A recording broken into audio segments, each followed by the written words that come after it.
نحمده ونستعينه ونستغفره ونعوذ بالله من شرور أنفسنا ومن سيئات أعمالنا من يهده الله فلا مضل له ومن يضلل فلا هادي له وأشهد أن لا إله إلا الله وحده لا شريك له وأشهد أن محمدا عبده ورسوله يا أيها الناس اتقوا ربكم الذي خلقكم من نفس واحدة وخلق منها زوجها وبث منهما رجالا كثيرا ونساء واتقوا الله الذي تساءلون به والأرحام إن الله كان عليكم رقيبا يا أيها الذين آمنوا اتقوا الله وقولوا قولا سديدا يصلح لكم أعمالكم ويغفر لكم ذنوبكم ومن يطع الله ورسوله فقد فاز فوزا عظيما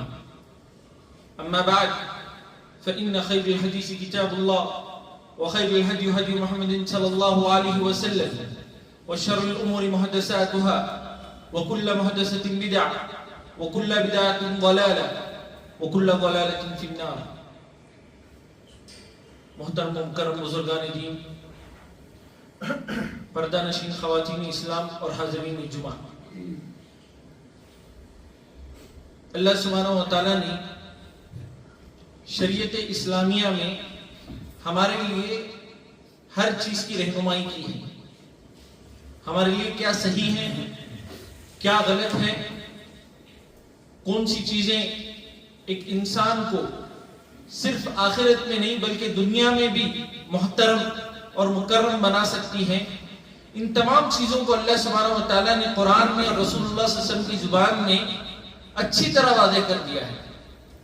حاضرین، اللہ سبحانہ و تعالیٰ نے ایک انسان کو، ایک مسلمان کو کن صفات کو اختیار کرنا چاہیے، ایک مسلمان کیسا ہونا چاہیے، اس کے کیا صفات ہیں، اس کے اخلاق کیا ہونا چاہیے، اس کا کردار کیا ہونا چاہیے، اس کو اچھی طرح واضح کیا.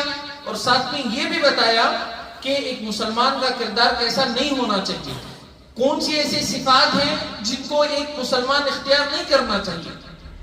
اور جب ہمارے خالق نے، اس دنیا کے خالق نے چند صفات کو گنا کر یہ بتا دیا ہے کہ یہ بہترین صفات ہیں، اس کو اگر کوئی اپنائیں گے تو نہ صرف آخرت میں بلکہ دنیا میں بھی ایک عمدہ زندگی گزاریں گے، ایک پر اطمینان زندگی گزاریں گے.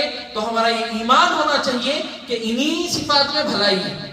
اگر میں ایسا بنوں گا تبھی میری زندگی میں، میرے معاملات میں خیر و برکتیں آئیں گی. ہمارا یہ ایمان ہونا چاہیے.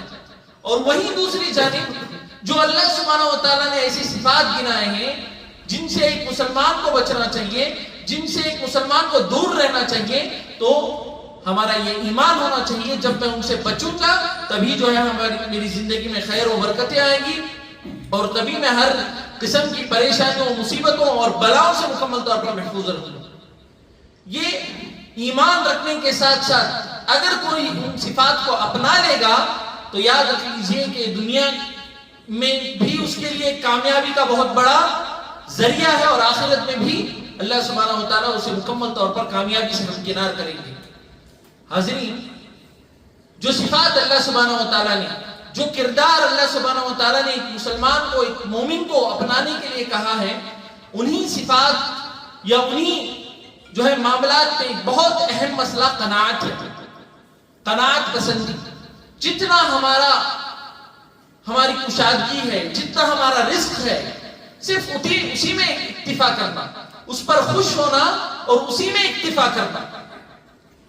جتنا اللہ سبحانہ و تعالیٰ نے ہمیں دیا ہے اس پر مکمل طور پر راضی رہنا. ہر ناحیے میں، چاہے سامنے والا آگے بڑھ رہا ہے، سامنے والا پیچھے ہٹ رہا ہے، ہمیں جو اللہ سبحانہ و تعالیٰ نے دیا ہے بس ہم اس پر خوش رہیں، اسے کہتے ہیں قناعت.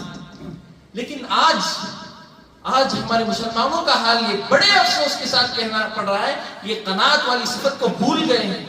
ہماری شادیاں دیکھ لیجئے، ہماری گاڑیاں دیکھ لیجئے، ہمارے گھر دیکھ لیجئے، ہمارے ہر معاملات دیکھ لیجئے، قناعت سے مکمل دور. ہم ہماری طاقت میں رہنا جو ہے نا بالکل بھول گئے ہیں. اللہ نے جو ہمیں جو مال دیا ہے اس کے حدود میں رہنا بالکل بھول گئے ہیں. خواہشات، دنیاوی خواہشات، نفسانی خواہشات، کبھی جو ہے لوگوں کو دکھانے کی خواہشات اتنے زیادہ غالب ہو گئے ہیں کہ جو ہے نا ہمیں صرف اور صرف ایک ہی چیز نظر آتی ہے کہ کیسے بھی میں وہ حاصل کر لوں، چاہے حلال طریقے سے، حرام طریقے سے، کیسے بھی ہو، مجھے وہ حاصل کرنا ہے۔ میری حد کیا ہے میں نہیں دیکھوں گا، اللہ نے جو مجھے دیا ہے الحمدللہ اس کی طرف نظر نہیں جا رہی ہے میری، جو میرے پاس نہیں ہے صرف اسی کی طرف میری نگاہ جا رہی ہے۔ میرے بھائیوں، قناعت کی تعریف، قناعت کسے کہتے ہیں، اس کی تعریف علماء نے الگ الگ ناحیے سے کی ہے۔ میں 2-3 تعریفات آپ کے سامنے پیش کروں گا جس سے ہمیں پتا چلے گا کہ قناعت کسے کہتے ہیں اور قناعت کتنی عظیم جو ہے عظیم صفت ہے۔ دیکھیے، قناعت سے متعلق ایک تعریف یہ بیان کی جاتی ہے، هي الرضا بما آتاه الله وكتبه وقسمه۔ یہاں قناعت کی تعریف کی جاتی ہے کہ اللہ سبحانہ وتعالی نے ہماری زندگی میں جو رکھ دیا ہے، جو رزق جو ہے میسر کر دیا ہے، اس پر مکمل طور پر راضی ہو جانا، اس پر مکمل طور پر راضی ہو جانا، اور اللہ سبحانہ وتعالی نے جو ہم پر رزق لکھ رکھا ہے اس پر مکمل طور پر راضی ہو جانا، اور اس کے ساتھ ساتھ اللہ کی تقسیم پر بھی راضی رہنا کہ مجھے اتنا ملا ہے، کسی اور کو اور زیادہ ملا ہے، کسی اور کو کم ملا ہے۔ یہ اللہ کی تقسیم ہے، یہ اللہ کا قانون ہے، اللہ نے یہ تمام چیزوں کو تقسیم کیا ہے، اس پر مکمل طور پر دل سے عملاً ہر ناحیے سے راضی رہنا کہ یہ جو ہے اللہ سبحانہ وتعالی کی تقسیم ہے، اس پر میں سوال کرنے کی جرات نہیں کر سکتا۔ میں ایک مسلمان ہوں، میں مکمل طور پر مانتا ہوں کہ اللہ سبحانہ وتعالی میرا رب ہے، اللہ میرا خالق ہے، اللہ سبحانہ وتعالی کی ہی کی وجہ سے آج میرے زندگی میں جو کچھ ہے خیر وہ صرف اور صرف اللہ سبحانہ وتعالی کی ہی بدولت ہے۔ تو ہمیں اللہ سبحانہ وتعالی کی اس تقسیم میں شکایت کرنا یا سوال اٹھانے کی بالکل گنجائش نہیں۔ ایک اور تعریف جو علماء نے بتائی ہے، استغناء بالموجود وترک للتشوف الى المفقود۔ جو ہمارے پاس اللہ سبحانہ وتعالی نے رزق دیا ہے، جو ہمارے پاس جو جتنی ہماری طاقت ہے اس میں مکمل طور پر مستغنی ہو جانا کہ جو اللہ نے دیا ہے میں اسی میں زندگی گزاروں گا، اسے کہتے ہیں استغنا۔ جتنا مجھے اللہ نے دیا ہے اسی میں زندگی گزاروں گا، استغنا۔ اور ترک بالمفقود، جو میرے پاس نہیں ہے میں اسے چھوڑ دوں گا، اسے کہتے ہیں جو ہے باقاعدہ طور پر قناعت، اسے کہتے ہیں قناعت۔ جو ہمارے پاس ہے بس اسی میں زندگی گزاروں گا، ترک بالمفقود، جو میرے پاس نہیں ہے اس کو چھوڑ کر میں زندگی گزاروں گا۔ اور اسی طرح ایک اور تعریف دیکھیں، استغناء بالحلال الطیب۔ جو اللہ سبحانہ وتعالی نے ہمیں حلال رزق دیا ہے اس سے میں کافی ہو جاؤں گا، جتنا حلال میرے حصے میں آیا ہے میں اس سے مکمل طور پر مطمئن رہ کر زندگی گزاروں گا۔ اور اسی طرح عن الحرام الخبیث، جو حرام مال ہے، خبیث مال ہے، ان تمام سے میں دور رہوں گا۔ یہ بھی جو ہے نا ایک قناعت کی تعریف ہے۔ ایک اور آخری تعریف یہ بھی کی جاتی ہے، امتلاء القلب بالرضا والبعد عن التسخط والشکوى۔ یہاں ایک اور تعریف یہ بھی بیان کی جاتی ہے کہ ہمارا دل مکمل طور پر بھر جائے جو اللہ نے ہمیں دیا ہے اس سے، شکر اور اطمینان سے ہمارا دل مکمل طور پر مطمئن رہے۔ امتلاء کہتے ہیں بھر جانا، ہمارا دل مکمل طور پر بھر جائے کہ جو اللہ نے مجھے دیا ہے الحمدللہ میں اس پر راضی ہوں۔ اور اسی کے ساتھ ساتھ ہماری زبانوں سے جو ہے نا شکایت ہرگز نہیں نکلنا چاہیے، شکایت نہیں نکلنا چاہیے کہ اللہ نے مجھے کم دیا ہے، یہ نہیں دیا ہے، وہ دیا ہے، وہ نہیں دیا ہے، اس طرح کی شکایتیں ہرگز نہیں دینا۔ اللہ نے جو ہمیں دے دیا ہے اس پر مکمل طور پر خوش ہو جانا۔ میرے بھائیوں، مومن کی یہ صفت ہے، یاد رکھیں، غور سے سنیں، مومن کی یہ صفت ہے کہ اللہ جو اسے دیتا ہے اس پر وہ راضی ہو جاتا ہے، اور اللہ اسے جو نہیں دیتا وہ کہتا ہے اسی میں بھلائی ہے، جو مجھے وہ چیز نہیں ملی ہے اسی میں میرے لیے بھلائی ہے۔ کیونکہ ہم ہمارے مستقبل کو نہیں جانتے، ہم ہمارے حالات کو نہیں جانتے، ہمارا خالق ہمارے حالات کو ہم سے اچھا جانتا ہے۔ جب وہ کوئی چیز کو ہم سے دور رکھا ہے، چاہے وہ ہماری نظر میں کتنی بڑی کیوں نہ ہو، چاہے وہ کوئی عبادت ہی کیوں نہ ہو، چاہے وہ کوئی عظیم گھر ہی کیوں نہ ہو، کچھ بھی ہو، وہ کچھ بھی ہو، جب وہ ہمارے سے دور ہے تو ہمیں سمجھ لینا چاہیے کہ اسی میں ہمارے لیے بھلائی ہے، اسی میں ہمارے لیے خیر ہے۔ اور حاضرین، یہ ہمارے ایمان کا حصہ ہے، ہمارے ایمان کا حصہ ہے۔ ہم جو ہے تقدیر پر ایمان رکھنا، چاہے وہ اچھی ہو بری ہو، یہ ہم کیا کرتے ہیں؟ ایمان کے ارکان میں سے شمار کرتے ہیں اس کو. اور جب معاملہ عمل کا آتا ہے تو پیچھے ہٹ جانا, جب معاملہ جو ہے نا ایمان رکھنے کا آتا ہے اور اسے ثابت کرنے کا آتا ہے تو پیچھے ہٹ جانا, یہ معاملہ بالکل مناسب نہیں. یہ ہمارے ایمان کا حصہ ہے, تو اللہ نے ہمیں دے دیا ہے, وہ ہماری تقدیر میں لکھا ہوا ہے, تو اس پر مکمل طور پر ایمان رکھنا, چاہے وہ اچھا ہو, چاہے ہمیں ملے یا نہ ملے, جو بھی ہو, یہ اللہ کی طرف سے فیصلہ ہے. ظاہری اسباب یہ اللہ نے رکھے ہیں, لیکن اصل حاکم جس کا ایک پتا اگر اللہ کے بغیر نہیں ہل سکتا, تو ہماری زندگی کے بڑے بڑے فیصلے یہ لوگ کریں گے, یہ دنیا کے معاملات کریں گے. آپ ایک لمحے کے لیے سوچیں, ہر فیصلہ اللہ کی طرف سے. ہمیں ظاہری طور پر لگ رہا ہے کہ وہ کر رہے ہیں اور وہ کر رہے ہیں, نہیں, ہر فیصلہ اللہ سبحانہ وتعالیٰ کی طرف سے ہو رہا ہے, اور ہمیں ان فیصلوں پر, اور اللہ سبحانہ وتعالیٰ جو ہماری زندگیوں میں اونچ نیچ لے کر آتا ہے, اس پر مکمل طور پر راضی رہنا. اسی کو جو ہے نا قناعت کہا جاتا ہے. حاضرین, یہ صرف جو ہے نا جو مالی اعتبار سے کمزور ہیں, جو غریب ہیں, وہ قناعت نہیں کریں, صرف وہی قناعت نہیں کریں گے. ہر شخص, چاہے وہ کتنا بڑا مالدار ہو, چاہے متوسط درجے کا ہو, چاہے وہ غریب ہو, ہر شخص قناعت کرے گا. ہر شخص جتنا اسے دیا ہے اس پر خوش ہونے کی کوشش کرے گا. ہر شخص. دیکھیے کسی نے کیا خوب کہا, خواہشات ایک بادشاہ کو بھی غلام بنا دیتی ہیں, خواہشات ایک بادشاہ کو بھی غلام بنا دیتی ہیں, وہی قناعت اور صبر جو ہے ایک غلام کو بھی بادشاہ بنا دیتی ہے. وہی یہ صفت ایسی ہے جس کی وجہ سے جو ہے نا ہم دنیا میں بھی مکمل طور پر اطمینان سے رہ سکتے ہیں, اور آخرت میں یاد رکھ لیجئے ان تمام قربانیوں کا اللہ بدلہ دے گا. کئی چیزیں ہم نے اللہ کی خاطر چھوڑی ہے, اللہ کی تقدیر پر ایمان رکھتے ہوئے ہم نے ان تمام چیزوں کو چھوڑا ہے. کسی کو مل رہا ہے, ہمیں نہیں مل رہا ہے, تب بھی ہم نے صبر کیا ہے, قناعت سے جو ہے نا کام لیا ہے.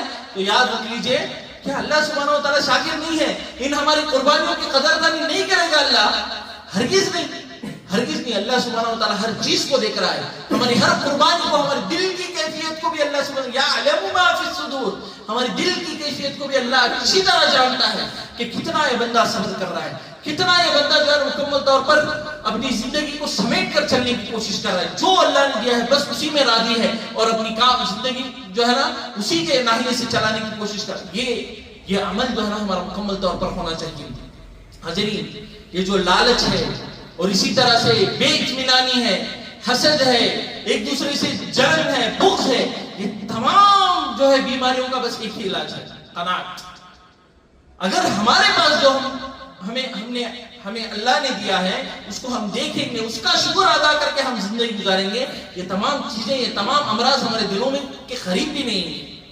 یہ تمام امراض دیکھیں, صحیح مسلم کی روایت ہے, یہ قناعت کی فضیلت بتاتے ہوئے رسول اللہ صلی اللہ علیہ وسلم نے فرمایا, عبداللہ ابن عمرو رضی اللہ عنہ اس حدیث کے راوی ہیں, وہ فرماتے ہیں قد افلح من اسلم. رسول اللہ صلی اللہ علیہ وسلم نے فرمایا وہ شخص کامیاب ہو گیا جس نے اسلام قبول کیا, ورزق کفافا, اور جس کو جو ہے اس کی زندگی گزارنے کے لیے, جتنا اس کی زندگی گزارنے کے لیے رزق چاہیے اتنا اللہ سبحانہ وتعالیٰ نے دے دیا. وقنعه الله بما آتاه, اور اللہ سبحانہ وتعالیٰ نے جو اسے دیا ہے اس پر مکمل طور پر قناعت پسندی سے چلا. قد افلح, وہ کامیاب ہو گیا, وہ کامیاب ہو گیا. رسول اللہ صلی اللہ علیہ وسلم کی زبانی ہمیں دنیا والوں کو بتانا نہیں ہے کہ ہم جو ہے نا کتنے کامیاب ہیں, رسول کی زبانی جو ہے نا ہمیں یہ پروانہ مل رہا ہے. قد افلح, بے شک وہ کامیاب ہو گیا جو اسلام قبول کر کے اللہ نے جو اسے رزق دیا ہے اس پر وہ مکمل طور پر مطمئن ہو جائے. اللہ نے مجھے اتنا دیا ہے, میں خوش ہوں, چاہے دوسروں کو کتنا ہی ملے, چاہے دوسروں کو جو ہے کتنا ہی وہ آگے بڑھ جائے. اللہ سبحانہ وتعالیٰ میرے نصیب میں اگر لکھ کر ہے تو مجھے بھی ضرور ملے گا, ورنہ جو ہے نا الحمدللہ جتنا مجھے ملا ہے اس پر تو میں مکمل طور پر راضی ہوں. اور یاد رکھیے, یہ مسئلہ اگر آپ کے پاس آ جائے, یہ صفت اگر ہمارے پاس آ جائے کہ جو ہے نا جتنا ہمارے پاس ہے اس پر ہم شکر گزاری کے ساتھ چلیں گے, تو اللہ کا وعدہ ہے لئن شکرتم لازیدنکم, اگر تم ایک روٹی پر شکر ادا کرو گے تو میں کل 2 دوں گا, ایک گھر پر شکر ادا کرو گے تو میں کل 2 دوں گا. یہ اللہ سبحانہ وتعالیٰ کا وعدہ ہے میرے بھائیوں. ہم جو ہے شکایتیں کرتے ہوئے دوسروں کو دیکھ کر جو ہے ہماری جو بے چینی شروع ہو جانا, دوسروں کے معاملات دیکھ کر جو ہے نا جو ہے ہماری زندگی پر افسوس کر کے زندگیاں گزارنا, نعوذ باللہ من ذالک. کتنی نعمتیں اللہ سبحانہ وتعالیٰ نے دی ہے, اور ان نعمتوں کا رسول اللہ صلی اللہ علیہ وسلم نے احساس بھی دلایا ہے کہ اللہ سبحانہ و تعالیٰ کی طرف سے کتنی بڑی بڑی نعمتیں ہمیں ملی ہے اس کا احساس دلائے. ایک حدیث میں آپ لوگوں کو سناتا ہوں جس سے ہمیں پتا چلے گا کہ جو ہے رسول اللہ صلی اللہ علیہ وسلم نے کیسے ہمیں احساس دلایا ہے اللہ کی نعمتوں کا، تاکہ ہم جو ہے خوش ہو کر اللہ کی زندگی جو ہے مکمل طور پر زندگی گزاریں. دیکھیں عبداللہ ابن محصن رضی اللہ عنہ اس حدیث کے راوی ہیں، وہ فرماتے ہیں کہ من اصبح منکم معافا فی جسدہ، اگر تم میں سے کوئی صبح کرے اور اس کا جسم مکمل طور پر صحیح سالم ہے، یعنی اس کی صحت مکمل طور پر صحیح سالم ہے، آمین فی سربہ، اور وہ اپنے گھر میں مکمل طور پر امن کے ساتھ ہے، اپنے گھر میں اپنے اہل و عیال کے ساتھ مکمل طور پر امن کے ساتھ ہے، اندہ قوت یومہ، اور اس دن کا کھانا اس کے پاس ہے، فکأنما ہیزت لہ الدنیا، گویا کہ اللہ سبحانہ و تعالیٰ نے ساری دنیا کو سمیٹ کر اس کے لیے رکھ دیا ہے، ساری دنیا کو سمیٹ کر اس کے لیے رکھ دیا ہے. رسول اللہ صلی اللہ علیہ وسلم نے کیا کہا؟ 3 چیزیں جو صحت کے اعتبار سے اچھی صحت لے کر صبح کرے، دوسری چیز اپنے اہل و عیال میں اپنے گھر میں مکمل امن کے ساتھ ہے، اور تیسری چیز رسول اللہ صلی اللہ علیہ وسلم نے بتائی کہ اس کے پاس ایک دن کا کھانا ہے. یہ 3 چیزیں اگر ہے تو ساری دنیا اس کے لیے سمیٹ دی گئی ہے، ساری دنیا کی نعمتیں اس کے پاس ہے. اس کا مطلب تو میرے بھائیوں اب سوچئے کہ ہم میں کے ہر ایک کے پاس یہ کیا چیز نہیں ہے، اس کے باوجود بھی اتنی بڑی بات رسول اللہ صلی اللہ علیہ وسلم کے زبان سے نکلنے کے باوجود بھی کیا ہم شکوے شکایتیں کرتے ہوئے ہماری زندگی گزاریں؟ ابھی ہم نے بنگلور کا حال دیکھا، رات میں آرام سے سوئے ہیں اور صبح میں جو ہے نا ان کے سروں پر چھت نہیں ہے. ہم نے دیکھا یہ معاملہ. ہمارے پاس وہ نعمتیں ہیں، آج ہمارے پاس چھت ہے، ہمارے پاس ایک دن کا کھانا ہے، ہمارا جو ہے نا مکمل طور پر جسم صحیح سالم ہے. یہ بڑی بڑی نعمتیں رکھ کر بھی ہم جو ہے شکوے شکایتیں کریں، دوسروں کی زندگیوں کو دیکھ کر جو ہے نا مایوس ہو جائیں. نعوذ باللہ من ذلک. ہرگز نہیں، یہ معاملہ ہرگز نہیں ہونا چاہیے. ہمیں شکر گزاری کے ساتھ مکمل طور پر ہمارا معاملہ اختیار کرنا چاہیے. دیکھیے ایک اور روایت آتی ہے جس میں جو ہے یہ انسان کے اندر کتنی حرص ہوتی ہے، جتنا بھی دنیا اس کو دے دے کتنی حرص ہوتی ہے، اس کو بتاتے ہوئے جو ہے رسول اللہ صلی اللہ علیہ وسلم نے اس حدیث میں فرمایا، بخاری اور مسلم کی روایت ہے، عبداللہ ابن عباس رضی اللہ عنہ اس حدیث کے راوی ہیں، انہوں نے فرمایا لو کان ابن آدم والیان من مال، اگر آدم کے اولاد کو 2 بڑے بڑے پہاڑ خزانوں کے دے دیے جائے تو کیا کرے گا؟ لبتغا ثالثا، وہ تیسرے کی امید کرے گا. بہت معروف روایت، بہت معروف روایت. ہم بھی جو ہے نا کہیں نہ کہیں اس حدیث میں برابر کے شامل ہوتے جا رہے ہیں. جتنی بھی ہمارے پاس گھر میں نعمت ہے ہمیں دوسروں کو دیکھنا ہے، ہمیں جو ہے نا دنیا کو دیکھنا ہے اور جو ہے مکمل طور پر افسوس کے ساتھ زندگیاں گزارنا ہے. نہیں، آگے رسول اللہ صلی اللہ علیہ وسلم نے فرمایا وَلَا يَمْتَلِيُ جَوْفَ ابْنَ آدَمْ إِلَّا التُّرَابُ، اور یہ جو حرص ہے، یہ جو ایک آدم ابن آدم کی جو یہ صفت ہے کہ جو ہے نا وہ ہر چیز زیادہ چاہتا ہے، ہر چیز دنیاوی اعتبار سے جو ہے نا مکمل طور پر آگے بڑھ کر جو ہے نا اسے حاصل کرنا چاہتا ہے. یہ حرص جو ہے نا صرف اور صرف مٹی ہی ختم کر سکتی ہے، یعنی جب وہ قبر میں جائے گا تبھی یہ حرص ختم ہوگی. تو اس وجہ سے جو ہے نا حرص سے دور رہنا چاہیے، حرص سے دور رہنا چاہیے. دنیا ہے، یہ جنت نہیں ہے، یہ جنت نہیں ہے. ہمیں چند چیزیں ملے گی، چند چیزوں میں ہمیں صبر کرنا پڑے گا، ہمیں چند چیزوں میں آسانی رہے گی، چند چیزوں میں جو ہے نا مشکلات کا سامنا کرنا پڑے گا. تبھی جو ہے نا اللہ سبحانہ و تعالیٰ نے وہ نعمتیں رکھی ہیں، تبھی جو ہے نا ان آزمائش کی جو ہے مکمل طور پر الجھا کر اتنا بڑا ہمارے لیے ثواب بھی رکھا ہے. تو اس وجہ سے ہمیں باقاعدہ طور پر جو ہے ہوش کے ساتھ اپنی زندگی گزارنا چاہیے. ہمارے اندر حرص بالکل نہیں آنی چاہیے. میرے بھائیوں، یہ جو قناعت ہے، یہ قناعت کی صفت ہم کیسے اپنائیں؟ کیا طریقے ہیں جس کی وجہ سے جو ہے نا ہمارے اندر قناعت آ جائے؟ کیا طریقے ہیں جس کی وجہ سے ہم جو ہے مکمل طور پر اللہ نے جتنا ہمیں مال دیا ہے اس میں خوشی خوشی ہم زندگی گزاریں؟ اس کے چند طریقے میں آپ لوگوں کے سامنے ذکر کرتا ہوں. پہلا طریقہ ہے کہ اللہ سبحانہ و تعالیٰ ہی رزاق ہے، اس پر ایمان لانا. یہ کوئی چھوٹی موٹی چیز نہیں ہے. اگر یہ ایک چیز اگر سمجھ لیں تو دنیا میں تمام مسائل ختم ہو جائیں گے. اللہ سبحانہ و تعالیٰ نے ہمارے پیدا ہونے سے پہلے ہمارا رزق لکھ دیا ہے، دنیا میں آنے سے پہلے ہمارا رزق اللہ نے لکھ دیا ہے. پھر اس کے بعد ہم کتنا بھی کوشش کر لیں، کتنا بھی جو ہے نا پیچھے ہٹ جائیں، جو بھی کریں ہم، جتنا ہمیں ملے، جتنا لکھا ہوا ہے اتنا ہی ہمیں ملے گا. جتنا لکھا ہوا ہے اتنا ہی ہمیں ملے گا. اور یہ دینے والا کون ہے؟ دینے والی ذات صرف اللہ سبحانہ و تعالیٰ ہے. دیکھیے اللہ سبحانہ و تعالیٰ نے کیا فرمایا؟ ان اللہ والرزاق ذو القوة المتین. اللہ سبحانہ و تعالیٰ رزاق ہے. اللہ سبحانہ و تعالیٰ کے پاس ہی تمام رزق کی کنجیاں ہیں. اگر ہمارے گھر میں ایک روٹی بھی آ رہی ہے تو صرف اور صرف اللہ سبحانہ و تعالیٰ کی بدولت. تو جب اللہ سبحانہ و تعالیٰ دینے والا ہے، اللہ سبحانہ و تعالیٰ نے ہمارا رزق لکھ دیا ہے، تو اس کا مطلب کیا ہے؟ ہمیں اتنے میں ہی جو ہے ہماری زندگی گزار کر چلنا چاہیے. اللہ نے ہمیں اتنا دیا ہے اور اتنے بھی ہم ہماری زندگی گزاریں گے. ہم زیادہ کی حرص نہ رکھیں گے، نہ جو ہے نا حاصل کرنے کی کوشش کریں گے. اور دوسری چیز، زیادہ دنیا کی طرف مائل ہونا، یہ جو ہے ایک مسلمان کا شیوا نہیں ہونا چاہیے، کیونکہ یہ دنیا فانی ہے، یہ دنیا ختم ہونے والی ہے. اللہ سبحانہ و تعالیٰ سورہ رحمان میں کیا فرمایا؟ کل من علیہا فان. ہر چیز جو ہے نا دنیا میں ختم ہونے والی ہے. آج ہم کتنا بھی کما لیں، کتنا بھی محنت پڑھ لیں، کتنی بھی چیزیں جو ہے نا ہماری زندگی میں ہم حاصل کر لیں، تمام چیزیں چھوڑ کر جانا ہے. تمام چیزیں جو ہے نا ایک دن ختم ہو جائے گی. اس کے باوجود بھی اتنی حرص. رسول اللہ صلی اللہ علیہ وسلم نے کیا فرمایا؟ کن فی دنیا کانک غریب. ایک مسافر کی طرح آپ رہیے دنیا میں. رسول اللہ صلی اللہ علیہ وسلم نے جو ہے نا مثال، کتنی بہترین مثال دے کر فرمائی. ایک مسافر کی طرح رہیے دنیا میں، اور جو ہے مکمل طور پر اس دنیاوی حرص سے آپ دور رہیں گے. تو اس وجہ سے جو ہے ہمیں یاد رکھنا چاہیے کہ دنیا فانی ہے. ہمارے لیے دائمی چیز کیا ہے؟ جنت ہے. اور دنیا خواہشات کے لیے نہیں ہے، جنت ہے خواہشات کے لیے. اب کہ ہر خواہش ہماری سوچ اور تصور سے زیادہ پوری کی جائے گی. ہم نے سوچا نہیں ہوگا ویسی چیزیں اللہ سبحانہ و تعالیٰ عطا کرے گا. لیکن اس کے لیے شرط کیا ہے؟ دنیا میں ہمیں خواہشات سے دور رہنا چاہیے. دنیا میں ہمیں تمام ان دنیاوی جو محبت ہے دنیا کی، ان تمام چیزوں سے ہمیں دور رہنا چاہیے. اور تیسری چیز، ہمیں ہمارے سے کم تر لوگوں کو دیکھ کر زندگی گزارنا چاہیے. دیکھیں رسول اللہ صلی اللہ علیہ وسلم نے کیا فرمایا؟ انظروا الى من هو اسفل منكم ولا تنظروا الى من هو فوقكم. تم میں سے جو کمتر ہیں ان کو دیکھ کر زندگی گزارو. تمہارے اندر جو ہے نا شکر گزاری آئے گی. جو اللہ نے تمہیں دیا ہے اس کی قدر آئے گی. اگر تمہارے سے اوپر کے لوگوں کو دیکھ کر زندگی گزاریں گے تو یہی مسئلہ ہوگا. آج ریاکاری کا بڑا مسئلہ ہے.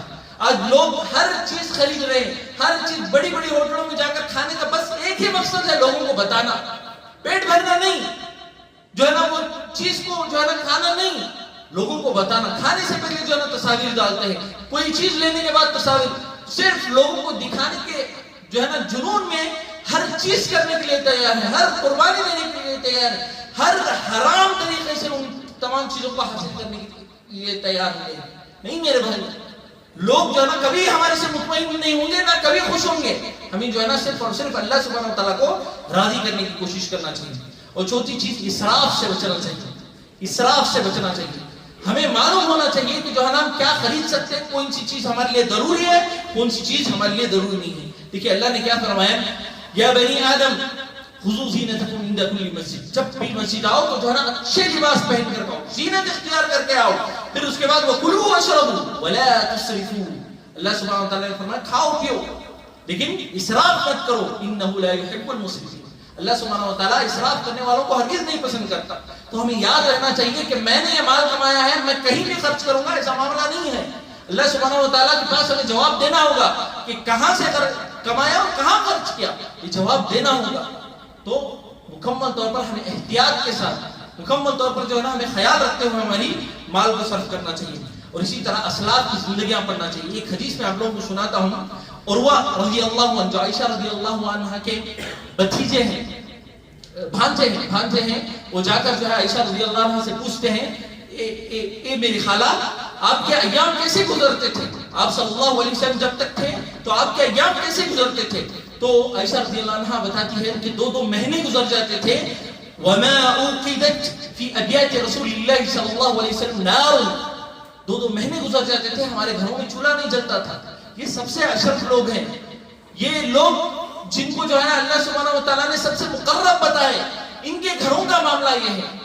ان کے اور عائشہ رضی اللہ عنہ کا لفظ سنیے، ابیات. ایک گھر بھی ایسا نہیں تھا رسول اللہ صلی اللہ علیہ وسلم کا جس میں چولہا جلتا. پورے گھروں میں، پورے گھروں کا مسئلہ ایسا تھا کہ 2 مہینوں تک چولہا نہیں جلتا.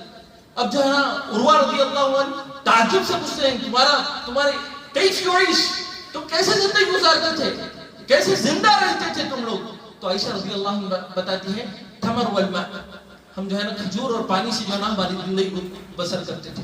یہ واقعات ہم بھول گئے ہیں جس کی وجہ سے آج ہمارے اندر قناعت نہیں ہے. کبھی عائشہ رضی اللہ عنہ آپ صلی اللہ علیہ وسلم کی زندگی کے بعد کا واقعہ ہے، کبھی عائشہ رضی اللہ عنہ کی زبان سے شکایت نکلی کہ جو ہے نا ایسی اور ایسی نوبت سے نہیں. یہ باتیں کیوں پہنچا رہے ہیں؟ تاکہ ہمارے اندر قناعت آئے، تاکہ ہمارے اندر جو اللہ نے ہمیں نعمت دی ہے، جو افضل المخلوقات کو نہیں دی، دنیا کے سب سے بہترین لوگوں کو نہیں دی، دنیا کے سب سے متقی لوگوں کو نہیں دی، ویسی نعمتیں آج ہمارے پاس ہیں. ایک بادشاہ کی زندگی گزارتے ہوئے بھی ہماری زبانوں سے ناشکری کے الفاظ نکلتے ہیں. ایسا ہرگز نہیں ہونا چاہیے میرے بھائی. دیکھیں ان کی زندگیاں. رسول اللہ صلی اللہ علیہ وسلم سے متعلق عائشہ رضی اللہ عنہ بتاتی ہے ایک دن بھی رسول اللہ صلی اللہ علیہ وسلم جو ہے 2 وقت کا کھانا نہیں کھاتے، بلکہ مکمل آل محمد سے متعلق مکمل جو بھی آپ صلی اللہ علیہ وسلم کا گھرانہ تھا ان سے متعلق عائشہ رضی اللہ عنہ بتاتی ہے ایک وقت اگر ہم کھانا کھاتے تو دوسرے وقت ہمیں لازمی طور پر کھجور کھانا ہوتا. ایک دن بھی ہمارا زندگی میں ایسا نہیں گزرا ہے جس میں ہم نے 2 وقت کا کھانا کھایا ہے. آج جو ہے نا ہمارے خواہشات کی کوئی حد نہیں ہے، نہ ہم حلال کی تمیز کر رہے ہیں نہ حرام کی تمیز کر رہے ہیں. اور یہ آج بڑا فتنہ جو ہے نا EMI کا آ گیا ہے. EMI کا فتنہ اگر جو ہے نا ہماری طاقت جتنی بھی ہے ہم جو ہے نہیں سوچتے، ہمیں جو ہے نا کوئی فکر نہیں ہے. مہینہ سے فتنہ ہے، ہم جو ہے نا دے لے کر جو ہے نا بڑی بڑی چیزیں خریدیں، ہماری طاقت سے بڑی چیزیں خریدیں. لاک ڈاؤن میں ہم لوگوں کو اس چیز کا احساس ہوا کہ کیسے اگر جو ہے نا اچانک یہ تمام چیزیں جو ہماری آمد میں ہے وہ رک جائے تو ہم یہ تمام مسائل کو کیسے حل کریں گے. تو اس وجہ سے ہمارے حدود میں رہنا چاہیے. اللہ سبحانہ وتعالیٰ نے جتنا ہمیں دیا ہے اس میں خوش ہونے کی کوشش کرنا ہے. یہ ان تمام مسائل سے، حرام جو ہے نا مال سے، حرام طریقے سے دنیا کو حاصل کرنا، ان تمام سے دور رہیں. اگر آپ کے دل میں کوئی خواہش ہے تو اللہ سبحانہ وتعالیٰ سے مانگے. اللہ غنی ہے، ضرور دے گا، ضرور دے گا. اگر نہیں دے رہا ہے تو یاد رکھیے اسی میں بھلائی ہے، اسی میں جو ہے نا آپ کے لیے خیر ہے. آخر میں اللہ سبحانہ وتعالیٰ سے دعا ہے کہ اللہ سبحانہ وتعالیٰ ہم تمام کو اللہ سبحانہ وتعالیٰ کی نعمتوں کی قدردانی کرنے کی توفیق عطا فرمائے. جو اللہ نے ہمیں نعمت دی ہے اس میں مکمل طور پر قناعت کے ساتھ زندگی گزارنے کی ہمیں توفیق عطا فرمائے. اللہ سبحانہ وتعالیٰ ہمیں حلال مال کمانے اور حلال جگہ خرچ کرنے کی توفیق عطا فرمائے. اللہ ہمیں حرام مال سے بچائے اور حرام جگہ خرچ کرنے سے بھی بچائے. آمین. وآخر دعوانا الحمدللہ.